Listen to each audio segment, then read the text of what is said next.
Ars Maria von Friedrich Nietzsche.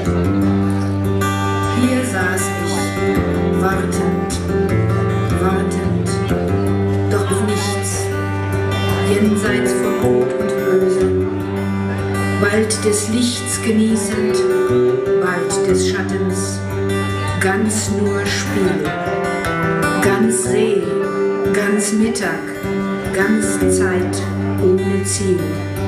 Da, plötzlich, Freundin, wurde 1:2 und Zarathustra ging an mir vorbei.